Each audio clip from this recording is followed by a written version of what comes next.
Hello everyone, it's only Jacob from GSCN videos again. Welcome back to another Sunday drive video. Welcome back to the Autobahn Killer, which is my Mercedes C-Class. And first of all, I have a question for you. Have you seen my recent shorts? I mean, short videos. If you haven't, this is a series to recap them every single year, as this Lotus in front of me is just flying in front. I found this on the web. There is 3 recap them every single year. Check it out. What's that? Siri just started talking to me. Well, anyway, let's get back to the video. So yes, I do short videos in the first place, and this is channel. This is a series to recap them every week. So I'm not gonna hang about. Let's start with the first video, which was on Monday. On Monday, I've covered the rally car for the road, which is the new Hyundai i20N. Well, it's not as much a rally car for a road like a Toyota GR Yaris, but it is very capable with the 1.6 litre turbocharged engine, same weight as the WRC car. Obviously slightly lower power, we're talking just over 200 horsepower, but the power to weight ratio is the best in the class, beating even Ford Fiesta, which, to be fair, will be probably a bit more playful, but I need to get my hands on both in the same time to find it out, which hopefully will happen quite soon. And that brings us to Tuesday. On Tuesday, I've covered the new trim for the Toyota Yaris Cross. So the Toyota Yaris Cross, if you don't know, it's a small SUV in that new category, like everyone else essentially is trying to get into and slice that little bit of the market share. The new trim is called Dynamic, so it's called Toyota Yaris Cross Dynamic. Slightly higher up Yaris, using the 1.5 litre engine with hybrid system, producing, I don't know, 115 horsepower from the 1.5 and whatever else the electric engine produces. It's self-charging unit, as Toyotas are, most of them at least, and it's just pretty efficient, you know. I'm not that much of a fan of the design.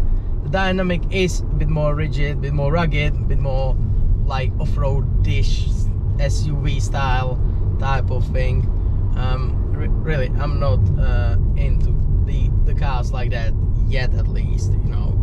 That brings me to Wednesday. Wednesday was a bit more exciting, so we were looking at the new Kia GT, the new Kia EV6, and in particular the GT version. So the GT version is a dual motor electric with about 570 horsepower.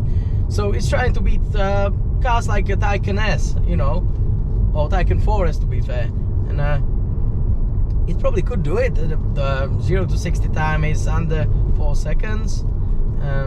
It is capable, or it should be capable, of quite long range, around 350 miles, I believe, maybe slightly more, don't quote me on that. And the design looks promising, you know. For Kia, it's more modern, more European, less Korean type of thing, which I guess is only for the bear. And if the technology is proven and it works well, then there is a lot to expect from them. And there is single motor and dual motor variants under the GT line, which again should be even better. So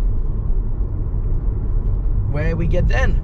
On Thursday, yes, on Thursday, that was exciting. So MG, which is basically owned by Chinese, and is more of a Chinese company than anything else, more than British, you know. But they're trying to get back to their roots, so they've launched a concept of a roadster. It's called Cyberster.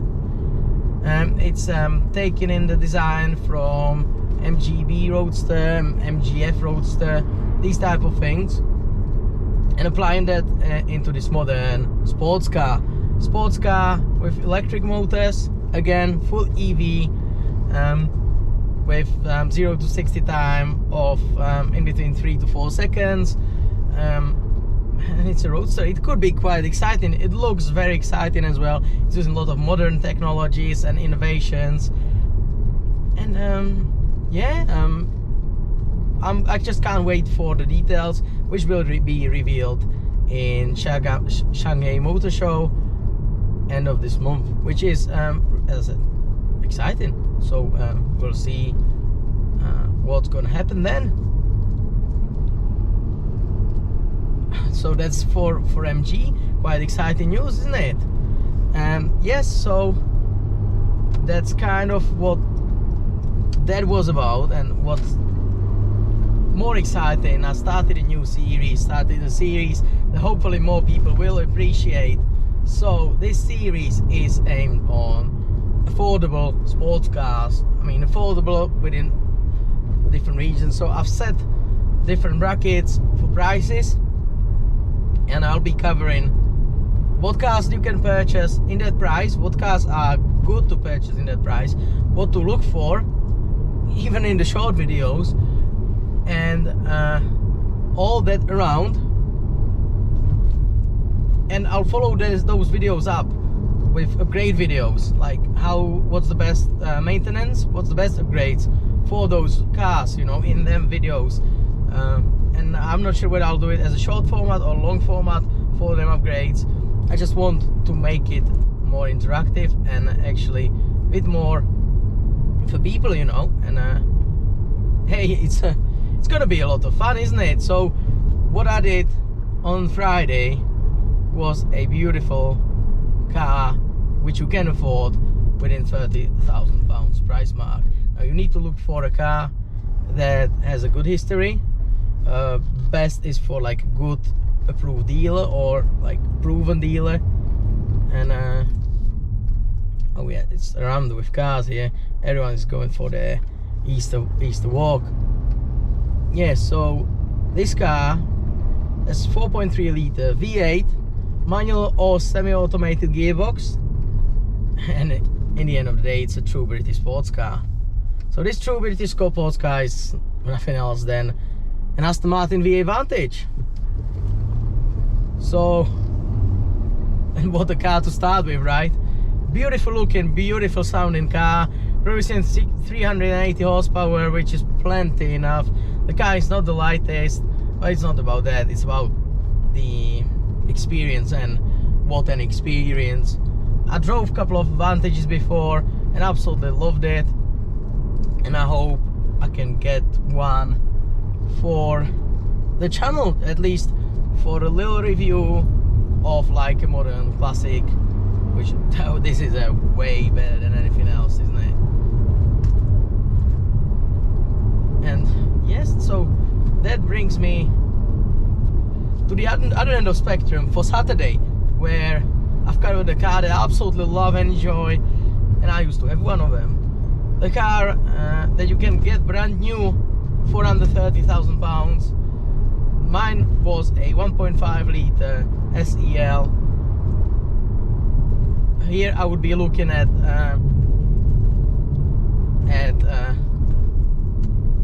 2 liter Sport or something like that, and that's the Mazda MX-5, or for you Americans, the Miata. So this car is absolutely amazing. I absolutely miss that.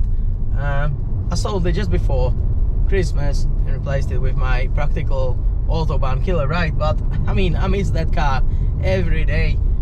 What a driving experience it was. Such a well sorted suspension, just about enough power, and nice and zingy engine, very revvy 1.5 liter. It was just missing that extra peak torque, and that's where the 2 liter steps in, because the new 2 liter facelifted variant from the 2019 onwards has, instead of 160 horsepower, has 184 horsepower, because the red line was raised, the engine was reworked, and it's zingy even with the 2 liter, and the 2 liter now makes so much more sense.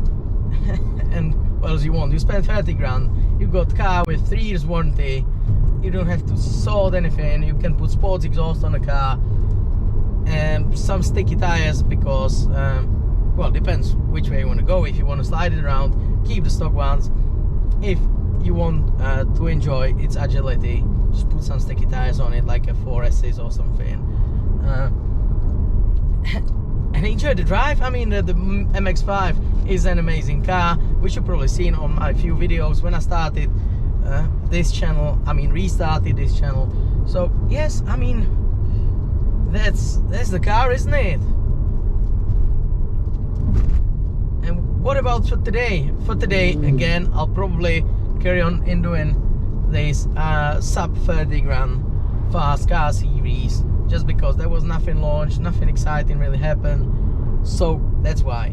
And that's why I will be looking at sports car probably in between them. So not as old as Vantage, not as new as the Miata, something in between, probably 2014-ish year. We've got few adapts. I'm gonna keep it secret, I'm not gonna tell you it now. Wait and see in the evening. As for the channel, we're doing quite well, I think. 2,944 subscribers is quite good, isn't it? And I would like to thank you, every single one of you, for watching and for joining me. And I mean, what a journey it is. In the end of the day, I'm not a massive YouTuber, I'm a car salesman. I'm just enjoying what I'm doing, and as I need to anchor on the brakes because this person just slammed on me. Yes, so just enjoying the moment, YouTube, and talking to you, even though I don't know how many of you are listening. But I would like to thank you. Thank you for joining me. I wish you happy Easter. Enjoy the time, enjoy the weather as much as you can.